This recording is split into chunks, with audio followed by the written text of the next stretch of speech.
மீண்டும் இன்னொரு talk to டிவிசியின் அரசியல் உரையாடலிலே இணைந்திருக்கின்றோம். இன்றும் என்னுடன் இணைந்திருக்கின்றார்கள் டிவிசியின் அரசியல் ஆய்வாளர்கள் தோழர் தம்பா, தோழர் ஜெகநாதன். இருவருக்கும் வணக்கம். வணக்கம்.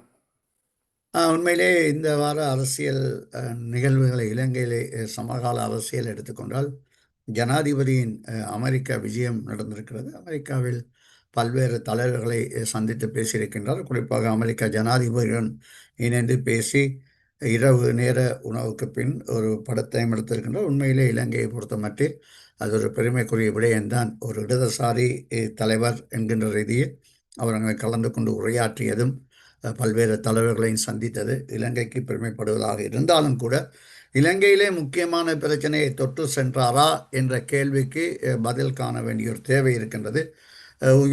உலக நாடுகளிலே நடக்கின்ற யுத்தத்தை பற்றி பேசிய ஜனாதிபதி அவர்கள் யுத்தம் தேவையில்லைங்கிற விடயத்திலே மிக நிதானமாக கருத்துக்களை முன்வைத்திருக்கின்றார். எது எவ்வாறு இருந்த பொழுதும் இலங்கையிலேயும் ஒரு யுத்தம் நடந்தது என்பதை, அந்த யுத்தம் ஏன் நடந்தது, அதற்கான தேவை என்ன, அதற்கான தீர்வு என்ன என்ற விடயங்களை பற்றி அவர் தொட்டு சொல்லவும் இல்லை. அது தமிழ் மக்களுக்கும் சிங்கள மக்களுக்குமாக இருக்கலாம், அல்லது இலங்கையில் நடந்த தேசிய இன பிரச்சனையை தீர்வதற்கான ஒரு விடயமாக இருக்கலாம். அந்த விடயங்களை பற்றி அவர் தொட்டு சொல்லவில்லை என்பதை ஒரு கேள்விக்குறியாக்க வேண்டிய தேவை இருக்கின்றது. உண்மையிலே இலங்கையில் நடந்த 30 வருட அந்த யுத்தத்தின் ஏற்பட்ட காரணம் என்ற அடிப்படையில் யுத்தம் எப்படி நடந்தது, ஏன் நடந்தது, அதில் சம்பந்தப்பட்ட தரப்புகள் பயங்கரவாத தரப்புகளாம் அப்பால் அந்த ஒரு தேசிய இன பிரச்சனையால் ஏற்பட்ட விடயம் என்பதை ஜனாதிபதி கூற மறந்துள்ளார். இதற்கு முன்பு பேசிய எல்லா தலைவர்களும் சரி, ஐக்கிய நாடு சபைகளுக்கு காலகாலம் எல்லா ஜனாதிபதிகளும் சென்றிருக்கின்றார்கள், பிரதமர்கள் சென்றிருக்கின்றார்கள். இலங்கையிலே இனப்பிரச்சனை தொடர்பாக அவர்கள் கருத்துக்களை கூறியிருக்கின்றார்கள். இனப்பிரச்சனை தீர்க்கப்பட வேண்டும் என்று கூறியிருக்கின்றார்கள். இந்த முறை ஜனாதிபதி அதை தவிர்த்து வந்திருக்கின்றார். அது மட்டுமில்லை, இலங்கையை பொறுத்த மட்டில் இப்பொழுது இந்த இலங்கையிலே இருக்கின்ற தேசிய இன பிரச்சனை தொடர்பாகவோ அல்லது தமிழ் மக்களுடைய முக்கிய தேவையாக தமிழ் கட்சிகள் தொடர்ந்து குரல் கொடுத்து வருகின்ற அல்லது சர்வதேச நாடுகள் குரல் கொடுக்கின்ற இந்த மாகாண சபை தொடர்பாகவோ அல்லது இந்த புதிய அரசியலமைப்பு தொடர்பாகவோ அல்லது இந்த பயங்கரவாத தடை சட்டம் நீக்குவது தொடர்பாக அரசாங்கம் எந்தவித நடவடிக்கையும் எடுப்பதாக தெரியவில்லை. அதில் எந்தவித முயற்சியையும் நாங்கள் காணவில்லை. அரசாங்கம் அப்பப்போது தொட்டு சென்றாலும் கூட வடபகுதியை பொறுத்த மட்டில் அரசாங்கம் நினைக்கின்றது, இதைத்தான் நினைக்கிறேன். தேர்தலுக்கு முன்பு மக்கள் விடுதலை முன்னணியின் பொதுச் செயலாளர் டில்வின் சில்வா நான் நினைக்கிறேன் வவுனியா கூட்டம் ஒன்றிலே கூறிய கருத்து, வட பகுதியை பொறுத்த மட்டில் வடகிழக்கை பொறுத்த மட்டில் அபிவிருத்தி தான் முக்கியம், அபிவிருத்தி செய்தால் அங்கே ஒரு பிரச்சனையும் இல்லை, ரோட்டை போட்டு விட்டால் சரி மக்கள் இணைந்து விடுவார்கள் என்ற அடிப்படையிலே அரசாங்கம் செயற்படுகிறதா என்ற கேள்வி எழுப்ப வேண்டிய தேவை இருக்கின்றது. அரசாங்கம் நினைக்கின்றதா மக்களுடைய அபிவிருத்தி விடயங்களை செய்துவிட்டு அல்லது விளையாட்டு மைதானத்தை திறந்து விட்டால் இனப்பிரச்சனை மங்கிவிடும், அது தேவையில்லை என்று நினைக்கின்ற என்ற கேள்வியையும் நாங்கள் எழுப்ப வேண்டிய தேவை இருக்கின்றது. இன்றைய சூழ்நிலையிலே இலங்கையை பொறுத்த மட்டில் இலங்கை பயங்கரவாத போதை வஸ்து கும்பலை கைது செய்ததும் அது தொடர்பாக அவர்கள் வெளிகின்ற தகவலின் அடிப்படையிலே பல்வேறு ஆயுதங்கள் கைப்பற்றப்படுவதை நாங்கள் காணக்கூடிய இருக்கின்றது. இலங்கை ஊடகங்களிலே, குறிப்பாக சிங்கள ஊடகங்களிலே அல்லது சிங்கள தொலைக்காட்சிகளிலே பெரிய அளவு பேசப்படுகின்ற பொழுது ஏனைய விடயங்கள் அப்படியே மறைக்கப்படுகின்றது. புதிய அரசியலமைப்பு தொடர்பாக அல்லது இந்த பயங்கரவாத தடை சட்டம் தொடர்பாக அது அப்படியே மறைக்கப்பட்டு கொண்டு வருவதை நாங்கள் காணக்கூடியதாக இருக்கின்றது. ஆனால் எதிர்க்கட்சிகளை பொறுத்த மட்டில் அந்தந்த சந்தர்ப்பங்களில் தொலைக்காட்சி விவாதங்களிலே பெரிய அளவு கருத்துக்களை அரசாங்கத்துக்கு எதிராக கூறி வருவதை நாங்கள் காணக்கூடிய இருக்கின்றது. இப்படியான காலகட்டத்தில் தான் இந்த ஈஸ்டர் குண்டு தாக்கல் தொடர்பாக முக்கிய 2 இராணுவ உயர் அதிகாரிகளை கைது செய்ய இருப்பதாக தெரிய வேண்டியிருக்கின்றது. அண்மையிலே ஜனாதிபதி அவர்கள் கூறியிருந்தால், குறிப்பாக மட்டக்களப்பு வவுனத்தீவிலே நடைபெற்ற இந்த போலீசார் கொலை தொடர்பாக அந்த விடயங்களை மூடி மறைத்த புலனாய்வுத்துறை அதிகாரி, இராணுவ புலனாய்வுத்துறை அதிகாரி வெகு விரைவில் கைது செய்யப்படலாம் என்ற விடயமும் ஜனாதிபதியினால் குறிப்பாக கூறாவிட்டாலும் இப்பொழுது எல்லா ஊடகங்களிலும் அந்த தகவல் வெளியாகி இருக்கின்றதை நாங்கள் கவனத்தில் கொண்டு தம்பா, நீங்கள் எவ்வாறு இந்த முறை ஜனாதிபதி விடயம் இதில் ஒரு ஏமாற்றத்தை தந்திருப்பது போன்று தெரிகிறது, நீங்கள் எவ்வாறு அதை பார்க்கின்றீர்கள்? நீங்கள் முதல்ல கூறியது போல இந்த ஒரு இடதுசாரி ஜனாதிபதி ஒரு பாரம்பரியம் இல்லாத ஒரு பின்னணியில் இருந்து வந்திருக்கக்கூடிய இலங்கையின் முதலாவது ஜனாதிபதி. ஒரு கணக்கு பாசிட்டிவான விஷயங்கள் இருக்கின்றன. அந்த வகையில் ஒரு டிக்னிஃபைடான ஒரு நல்ல ஒரு பேச்சொன்றை ஐயனாவண்ணா சபையில் அங்கு பல தலைவர்களுக்கு முன்னிலையில் மிகவும் அழுத்தம் திருத்தமாக தெளிவாக பேசியிருக்கிறார். இதில் உலக சமாதானத்தில் பற்றி பேசியிருக்கிறார். ஊழல் ஒழிப்பு பின்தங்கிய நாடுகளில் அல்ல எல்லா நாடுகளிலும் ஊழல் ஒழிப்பு முக்கியமானது என்றும் அதை விட அது ஒழிப்பதை விட மாற்று வழி என்று எதுவும் கிடையாது என்றும் சொல்லியிருக்கின்றார். மற்றது போரினால் ஏற்பட்ட விளைவுகள் உலகத்துல அது இந்த மாதிரி சிறுவர்களை பாதிக்கின்றது, கல்வியை பாதிக்கின்றது, இதனாலும் அது எதிர்கால மனித குலமே ஆபத்துக்குள்ளா இருக்கின்றது என்ற கருத்துக்களை எல்லாம் நல்ல கருத்துக்களை சொல்லி இருக்கின்றார். இலங்கையை பொறுத்தவரை உலகத்திலேயே போதை வசதி விவகாரம் நீங்கள் கூறியது போல முக்கியமான பிரச்சனையாக இருக்கின்றது. அதனை எவ்வாறு தீர்க்கலாம் என்ற விஷயத்தையும் அவர் மிகவும் தெளிவுபட கூறியிருக்கின்றார். ஆனால் நீங்கள் குறிப்பிட்டது போல நாட்டின் தலைவர் என்ற முறையில் இந்த இலங்கையில் போர் இலங்கைக்கு வெளியில் நடக்கும், இலங்கையிலும் ஒரு லட்சக்கணக்கான மக்களை காவு கொண்ட பெரிய அனர்த்தங்கள் நடந்திருக்கின்றன. அதற்கு பின்னணியான காரணங்கள் என்ன? இந்த தொடர்ச்சியாக இந்த அரசாங்கங்கள் இதற்கான தீர்வை காண தவறி இருக்கின்றன என்றது உண்மை. இது ஒரு புதிய அரசாங்கம் புதிய தலைமுறையிலிருந்து வந்திருக்கிறது என்று சொன்னாலும் ஏற்கனவே பழைய அரசாங்கங்கள் இதற்கான தீர்வை காண தவறுகள். யுத்தம் முடிந்து 16 வருடங்களாக இந்த தீர்வு காணப்படவில்லை. இந்த அரசாங்கம் ஒரு வருடம் தான். ஆகவே இந்த ஒரு வருடத்தில் ஜனாதிபதியின் 1/5 பாகம் அவரது பதவி காலத்தில் முடிவடைந்து விட்டது. இது அடுத்த கட்டத்தில் அடுத்த 2ஆம் பாகத்துக்கு தொடங்கி இருக்கின்றார். இதுவரைக்கும் இது பற்றி அவர்கள் எந்தவித நடவடிக்கையும் எடுக்கவில்லை. இதில் பொது கருத்தாக தெளிவாக தெரிகின்றது என்னென்று சொன்னால், அவர்கள் இனவாதிகள் இல்லாமல் இருக்கிறார்கள் என்று கூறலாம். அவர்கள் இலங்கையில் மக்கள் சமமாக வாழ வேண்டும், சமமாக வாழும்போது பொருளாதார இடைவெளிகள் குறைக்கப்படும் பொழுது இன வேறுபாடுகள் என்பதொன்று இருக்காது என்று நம்புகின்றார்கள் என்பதை மீண்டும் மீண்டும் சொல்லி வருகின்றார்கள். அந்த தங்களது நம்பிக்கையின் அடிப்படையில் தான் இலங்கை யாப்பின்படி ஒரு சட்ட ஆட்சி நடப்பதாக இருந்தால் யாப்பின் பிரகாரம் விடயங்கள் நடக்க வேண்டும். அது யாப்பை மீறி முன்னைய அரசாங்கங்கள் நடந்து கொண்டதால் தான் மாகாண சபை தேர்தல் நடத்தவில்லை என்பது தெரியும். ஆனால் இந்த ஒரு வருடத்தில் இதை புரிந்து கொண்டுதான் அவர்களும் தேர்தலுக்கு முன்பு இவ்வாறான வாக்குறுதியை ஜனாதிபதி கூறியிருந்தார். அப்படி இருந்தும் இந்த ஒரு வருடமாக அதை எந்த நடவடிக்கையும் எடுக்காது மாத்திரமல்லாமல் இனியும் கூட என்ன வழிகளில் அந்த இதை தேர்தல் நடத்துவதற்கு ஒரே ஒரு வழிதான் இருப்பது என்று எல்லோருக்கும் தெரியும். பழைய வீதாசார தேர்தல் முறைப்படி பாராளுமன்றத்தில் ஒரு சட்டமூலம் ஒன்றை ஒரு சிங்கிள் வாக்கால கொண்டு அதை நிறைவேற்ற வேண்டும் என்பதுதான் தேவை. அதை அவர்களால் செய்ய முடியும். இந்த ஜனாதிபதி முன்னைய ஜனாதிபதிகளது அனுசரணைகளை இல்லாமல் ஒழிப்பதற்கு ஒரே ஸ்ட்ரோக்கில் 7 நாட்கள் அந்த சட்டமூலத்தை 7 நாள் வெயிட் பண்ண வேண்டியிருந்தது. 7ஆவது நாளிலேயே அதை கொண்டு நிறைவேற்றினார்கள்.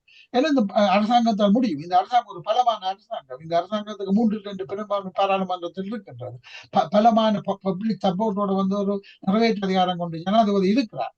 அவர்கள் எல்லாம் இருந்து கொண்டும் இந்த ஒரு அடிப்படை சட்டத்தை அரசியல் ஜாப்பை மீறி இந்த மாகாண சபை தேர்தல் பின்பற்றப்பட்டு வருகின்றது என்பது தெரிந்தும் அதை பற்றி எந்த நடவடிக்கையும் எடுக்காமல் இருப்பது உண்மையிலேயே பல கேள்விகளை அது எழுப்புகின்றது. அதாவது இந்த அரசாங்கம் சமாதானம் வேண்டும் என்று விரும்புகின்றது நல்ல விஷயம். ஆனால் இந்த போருக்கு காரணமான இந்த பிரச்சனைகளை பாராமுகமாக இருப்பது தனிய தமிழ் பிரச்சனை என்பதல்ல. இலங்கையில் மலையக மக்கள், முஸ்லிம்கள், தமிழ் பேசும் மக்கள், சிங்கள மக்கள் என்று சொல்லி அவர்கள் தேசிய இனங்கள் இருக்கின்றன. அவர்களது அபிலாசைகளை எவ்வாறு தீர்க்கலாம், அதற்கான வழிமுறை என்ன, அதில் முக்கியமான விஷயம் இதுதான் இருக்க வேண்டும் என்பதை மாகாண சபையை நடத்த வேண்டும், அதற்கான சட்டமூலம் கொண்டு வர வேண்டும் விஷயத்தில் நகராமல் இருக்கிறார்கள். அது ஒன்று. ஆகவே அவர்கள் இது வச்சுக்கொண்டு வஞ்சகம் செய்யவில்லை, அல்லது அவர்கள் இதை ஒன்றுமே போலியாக நடக்கவும் இல்லை. அவர்கள் நேரடியாக சொல்லுகின்றார்கள். பல தலைவர்கள் பலமுறை சொல்லிவிட்டார்கள். இந்த பிரச்சனை மக்கள் ஒன்றாக இருக்கணும். நாங்கள் தமிழ் பேசும் மக்கள் வடகிழக்கில் இருந்து அதிகமான மக்கள் எங்களுக்கு வாக்களித்திருக்கின்றார்கள். நாங்கள் இலங்கையில் இந்த பிரச்சனை தொடர்பாக இந்த பிரச்சனை இருக்காது, அதாவது இந்த பிரச்சனை இல்லை என்று தான் அவர்கள் நினைக்கின்றார்கள் என்பதுதான் உண்மை. அது அவர்களது நிலைப்பாடு. ஒரு ஜனநாயக நாட்டில் அவ்வாறு ஒரு நிலைப்பாடு எடுப்பதற்கும் அதற்கு மக்கள் கணிசமான மக்கள் ஆதரவு அளிக்கின்றார்கள் என்பதை பின்புலமாக வைத்து செய்வதற்கும் அவர்கள் உரிமை இருக்கின்றது. ஆகவேதான் இங்கு உள்ள பிரச்சனை தமிழ் பேசும் மக்களை பொறுத்தவரையில் தமிழ் பேசும் மக்களினுடைய தலைமை இது பற்றி எந்தவித தெளிவும் இல்லை என்பது தெளிவாக தெரிகின்றது. இவர்கள் இந்த ஒரு வருடமாக பாராளுமன்றத்தில் வந்து தமிழரசு கட்சியின் சார்பில் 8 பேர் இருக்கின்றார்கள், சுயேட்சையாக இருக்கின்றார். அவர் வேறு அலுவலுக்காக தமிழ் பேசும் மக்களால் தெரிவு செய்ய மக்களால் தெரிவு செய்ய அனுப்பப்பட்டவர். மற்றது டிடிஎன்ஏல ஒரு ஆள் இருக்கின்றார், வந்து குமார் பொன்னம்பலம் இருக்கிறார். 10 பேர் இருக்கின்றார்கள் வடகிழக்கை பொறுத்தவரையில் தமிழ் பேசும் எம்பிக்கள் என்று. அதோட என்பிபியில் தெரிவு செய்யப்பட்ட தமிழ் பேசும் எம்பிக்களும் இருக்கின்றார்கள்.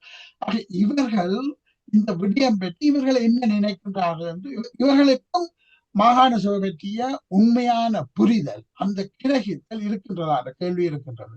இவர்கள் கேட்கின்ற சமஷ்டி அல்லது புதிய அரசியல் யாப்பு என்பது நடைமுறைக்கு சாத்தியமே இல்லை என்பது விஷயம் வந்து எல்லோருக்கும் தெரியும், அவர்களுக்கும் தெரியும்.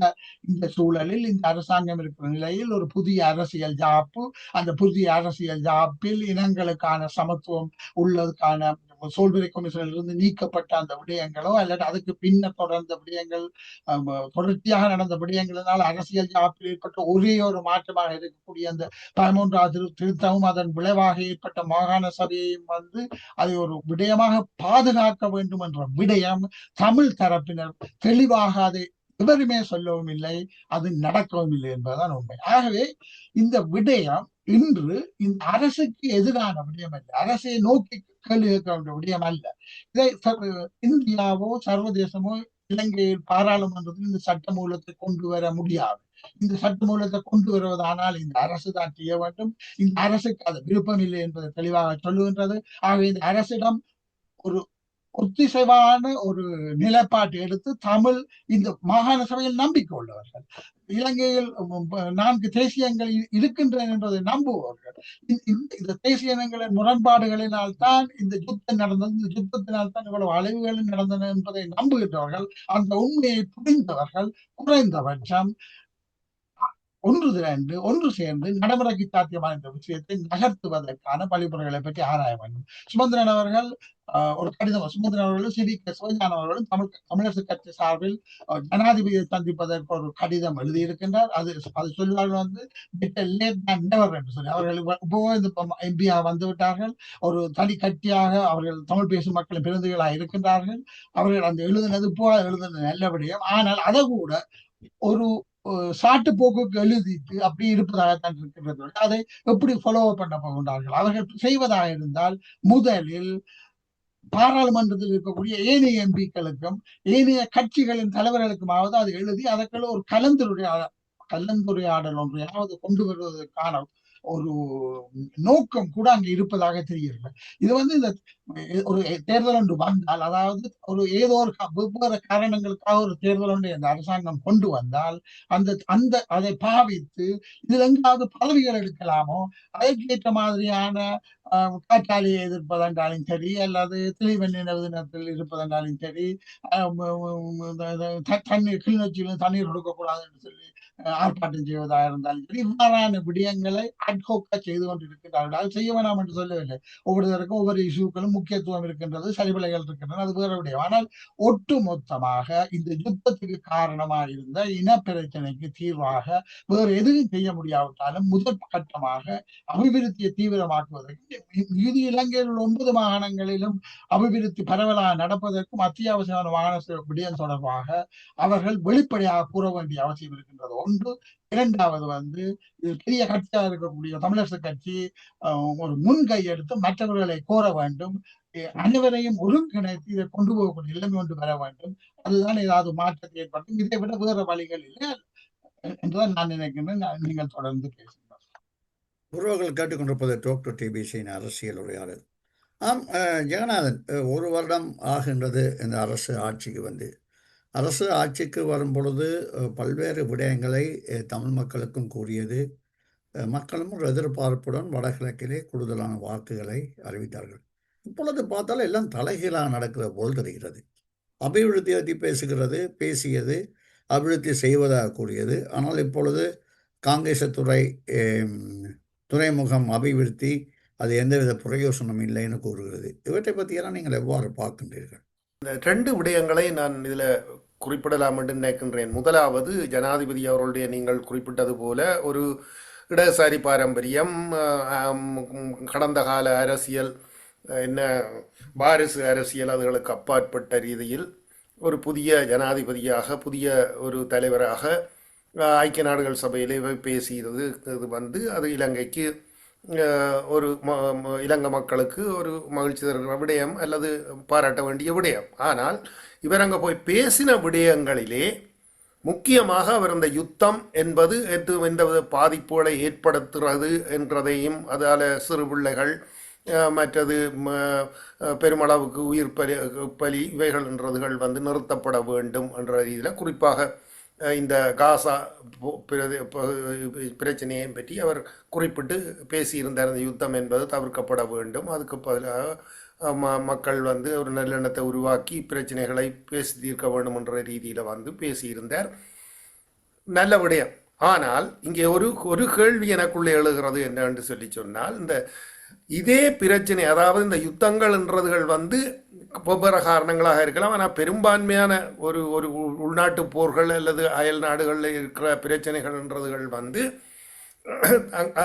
இப்போ உக்ரைன் ரஷ்யா என்று சொல்லும் பொழுது அது ரஷ்யாவினுடைய பாதுகாப்பு என்கிறதுக்கான ஒரு நோக்கத்தோடு அந்த யுத்தம் நடக்கிறது என்று சொல்லி கருதலாம். ஆனால் ஏனைய பெரும்பான்மையான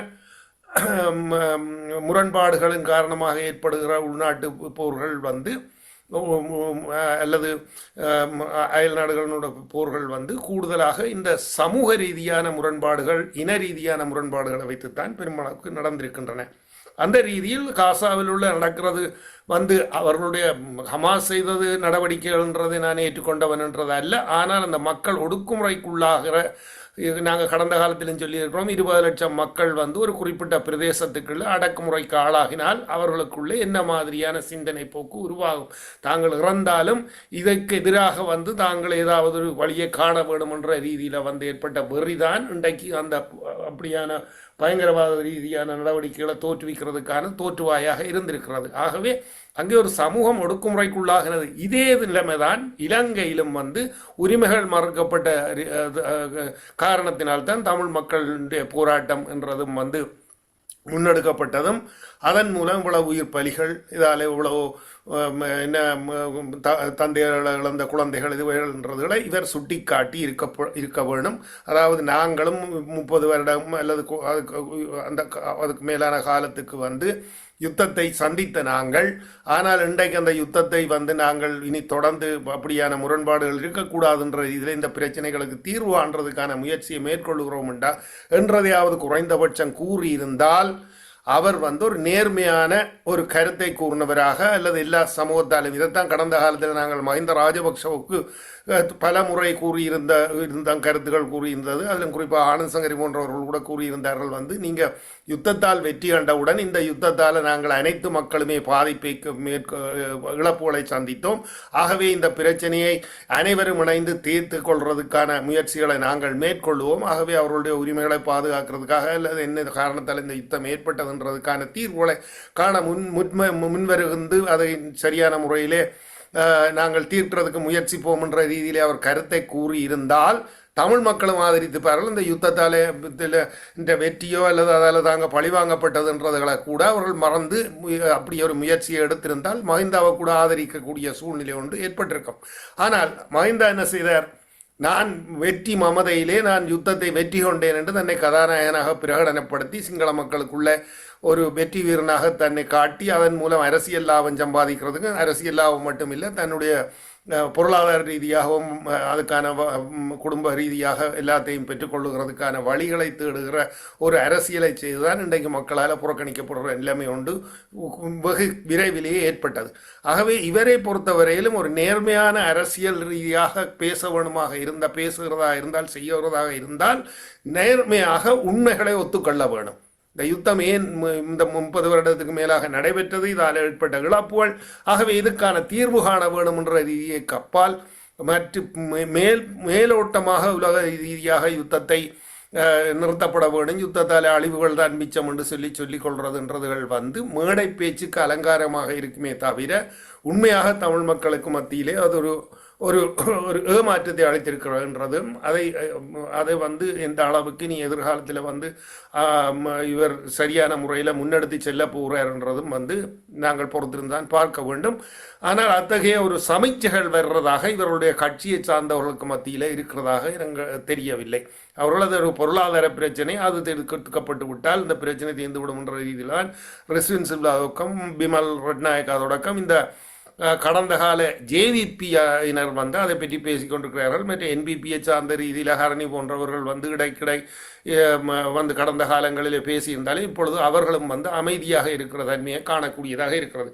அதே நேரத்தில் அவர்களுடைய உறுப்பினராக மக்களுக்கு மத்தியில் தெரிவு செய்யப்பட்டவர்கள் கூட அந்த பிரஜை உள்ள அல்லது அதை பற்றிய அறிவுபூர்வமான சிந்தனை கொண்டவர்களாக இந்த பொருளாதார ரீதியாக வளர்ச்சி அடைய வேணும் என்று சொன்னாலும் கூட அதுக்கு எந்த மாதிரியான வழிகளை உருவாக்க வேணும் இந்த வடக்கு கிழக்கில் என்றதுகளை பேசக்கூடியவர்களாக இல்லாதிருக்கிற ஒரு பாராளுமன்ற உறுப்பினர்களாக அவர்களும் இதே ஜால்ரா போடுறவர்களாக பொருளாதார பிரச்சனை தீர்க்கப்படும் என்ற ரீதியிலே சிங்கள மக்களுக்கு இந்த பிரச்சனையை புரிந்து கொள்வதற்கான வேலையை செய்ய வேணும் என்ற ரீதியில் பேசிக்கொண்டிருக்கிறவர்களாக இருக்கிறார்களே தவிர அதை செய்கிறவர்களாக இல்லை என்றது முதலாவது. ஆகவே இது சம்பந்தமாக தமிழ் அரசியல் கட்சி தலைவர்கள் அல்லது இன்றைக்கு தமிழ் மக்களை வழிநடத்துகிறவர்கள் இந்த அளவுக்கு அவர்களும் இதே மாதிரியான ஒரு போக்கை கொண்டவர்களாகவும் எங்கும் சில போராட்டங்களை நடத்துகிறது அல்லது என்ன செம்மணி பிரச்சனை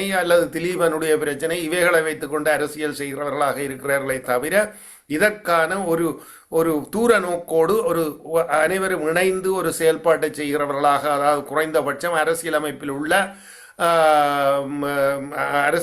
உள்ள அந்த முறைகளை கூட உருவாக்குறதுக்கு அல்லது 13வது திருத்தம் இல்லை மாகாண சபை இவைகள்ன்றதில் அரசியலமைப்பையே நீங்கள் ஏன் புறக்கணிக்கிறீர்கள் என்ற கேள்விகளை தொடர்ந்து எழுப்பி அதற்கான ரீதியில் மக்களிடம் விழிப்புணர்வு ஏற்படுத்துகிறதா அல்லது இப்பொழுது அவர்களுடைய கட்டுப்பாட்டில் உள்ள பிரதேச சபைகளை அதுக்கு பிரயோசனப்படுத்தக்கூடிய ரீதியில் அவர்களுக்கு அதுக்கான கற்பித்தலை கொண்டவர்களாக எதுவும் செய்கிறதாக தெரியவில்லை. ஆகவே தொடர்ந்து இந்த விடயத்தில் தமிழ் மக்கள் பல வழிகளில் ஏமாற்றப்பட்டு கொண்டிருக்கிறபடியாக தான் வேறு வழி இல்லாமல் அவர்கள் கடந்த காலத்தில் என்பிபிக்கு வாக்களிக்கிற நிலைமை ஒன்று ஏற்பட்டது. அதையும் தொடர்ந்து செய்யக்கூடிய நிலைமையை தொடர்ந்து ஏற்படுத்தி கொண்டிருக்க போகிறார்களான்றதுதான் முக்கியமான கேள்விக்குறியாக இருக்கிறது. இரண்டாவது, இந்த பொருளாதார ரீதியான அபிவிருத்தியின் மூலம் தமிழ் மக்களுடைய பிரச்சனையை தீர்த்து விடலாம் என்று சொல்லி கூறிக்கொண்டிருக்கிற இந்த அமைச்சர்கள் அல்லது ஜனாதிபதி அவர்கள் இப்பொழுது பார்க்கும் பொழுது அங்கே சில தொழிற்பேட்டைகளை உருவாக்குகிறதாக, அதாவது யாழ்ப்பாணத்துக்குள்ளே கொண்டு நினைக்கின்றேன், மற்றது மாங்குளத்திலே இவைகள் என்றெல்லாம் கூறப்படுகிறது. அப்படி என்றால் இந்த தொழிற்பேட்டைகள் உருவாக்குறதுல என்ன தொழில்கள் என்ற ரீதியிலும் அந்த தொழில்களின் மூலம் கிடைக்கிறதுகள் போக்குவரத்துக்கு அல்லது அதை வெளியே அனுப்புகிறது இவைகள் என்றதுகளை எந்த துறைமுகத்துக்கூடாக அது மீண்டும் கொழும்பை நோக்கி சென்று கொழும்பு கூடாக தான் அது போகிறதா அல்லது இப்போ இந்தியாவுக்கு சுலபமாக போகக்கூடிய பொருள்கள் என்று சொல்லி சொன்னால் இல்லை இந்தியாவிலேருந்து இறக்குமதி செய்கிறது பெருமளவுக்கு இந்தியாவில் இருந்து தான் இந்த உணவுப் பொருட்கள் அதுகள் எல்லாம் இறக்குமதி செய்யப்படுகிறது. அந்த ரீதியில் காலத்துக்கு காலம் அரிசியும் கூட இந்தியாவிலிருந்து இறக்குமதி செய்யப்படுகிறது. ஆகவே ஒரு குறைந்தபட்சம் காங்கேசன்துறை துறைமுகத்தை அதுக்கு பாவிக்கக்கூடியதன் மூலம் அதன் மூலம் அந்த மக்களுக்கான வாய்ப்புகள், வேலை வாய்ப்புகள், ஏன் தமிழர்களுக்குள்ளே அந்த வாய்ப்புகள் இல்லாவிட்டாலும் கூட சிங்கள இளைஞர்களுக்கு கூட வாய்ப்புகள் இருக்கும். அவர்கள் கூட வேலை செய்யக்கூடிய வாய்ப்புகள் உருவாகக்கூடிய சூழ்நிலைகள் இருக்கிறது. ஆகவே பரவலாக அதிகார பரவலாக்கல் என்றது பொருளாதார பரவலாக்கல் என்றதையும் உருவாக்குகிறது என்ற ரீதியில் அதுக்கான முயற்சிகள் மேற்கொள்ளப்படுகிறதுக்கு அவர்கள் இன்றைக்கு வரைக்கும் விரும்பாமல் என்ன ரீதியில் பொருளாதார அபிவிருத்தியை தமிழ் மக்களுக்குள்ள மத்தியில் அல்லது வடக்கு கிழக்கில் உருவாக்க போகிறார்கள்ன்றது கேள்வி. எல்லா விடயத்திலும் முட்டுக்கட்டை, அதாவது காங்கிரஸ் துறை அது தேவையில்லை, பலாலி அபிவிருத்தி செய்கிறாண்டா அதை எப்படி இழுத்தடிக்கலாம், அதே நேரத்தில் திருவோணமலையில் வந்து இந்த பல தொழில் வலயங்களை உருவாக்குறதுக்கு அதுகளுக்கான முயற்சிகளை இந்தியா மேற்கொள்கிற விடயங்களிலே வந்து இன்னும் முழுமையாக அதுக்கான முழு ஒத்துழைப்புகளும் இல்லை. ஆனால் தென்னிலங்கையில் வந்து என்ன முதலீடுகள் செய்தாலும் அதை உடனடியாக அதுக்கான வாய்ப்புகளை ஏற்படுத்துறதுக்கு தயாராக இருக்கிறார்கள். ஆகவே இந்த பொருளாதார ரீதியாக வந்து இவர்கள் மக்களை ஏமாற்றி கொண்டிருக்கிறார்களான்றது வந்து முக்கியமாக தமிழ் மக்கள் புரிந்து கொள்ள வேண்டும். ஆகவே நீங்கள் ஒரு வருடம் வந்த காலத்திலிருந்து இதை சொல்லிக் கொண்டிருக்கிறீர்களே தவிர நீங்கள் சுலபமாக வந்து நூல் நிலையத்தில் வந்து அதை டிஜிட்டல் முறையில் உருவாக்குறது அதுகள்ன்ற கலனி இவைகள்ன்றதுகள் எல்லாம் அது அவர்களுக்கு பிரயோசனமானதான் இல்லை என்று கூறவில்லை. ஆனால் இது அதே போல அங்கே ஒரு விளையாட்டு மைதானம் இவைகளை செய்கிறதுன்றதன் மூலம் வந்து ஒரு நாடகத்தை நடத்தி கொண்டிருக்கிறீர்களா? இளைஞர்களுக்கு மத்தியில் நாங்கள் இதை செய்தோம் அதை செய்தோம் என்று சொல்லி அல்லது வீதிகளை போட்டால் வீதியை பிரயோஜனப்படுத்துறதுக்கான தொழில் முனையங்கள் அமைக்கப்பட வேண்டும். அந்த முனையங்களுக்கு ஊடாக வந்து அதனை ஏற்றுமதி செய்கிறதுக்கான வாய்ப்புகள் உருவாக்கப்பட வேண்டும். அதற்கான துறைமுகங்கள் உருவாக்கப்பட வேண்டும். ஆகவே இத்தகைய நடவடிக்கைகளை மேற்கொள்ளாமல் வந்து அபிவிருத்தி என்று சொல்லி தொடர்ந்து நீங்கள் சொல்லிக்கொண்டு தொடர்ந்து மக்கள் வந்து ஏமாறிக்கிட்டு கொண்டிருக்க போகிறார்களா என்ற கேள்விகள் வந்து எங்களிடம் இருக்கிறது. இது சம்பந்தமாக இனி எதிர்காலத்திலும் இவைகள் பற்றிய நாங்கள் தொடர்ந்து பேசுவோம். உறவுகளை உரை கேட்டது டாக் டு டிபிசியின் அரசியல் உரையாடல். மீண்டும் இன்னொரு கிழமை சந்திப்போம் உறவுகளை. It's time to celebrate. Phyllis Forsyth, dream of tomorrow and wonderful things to come.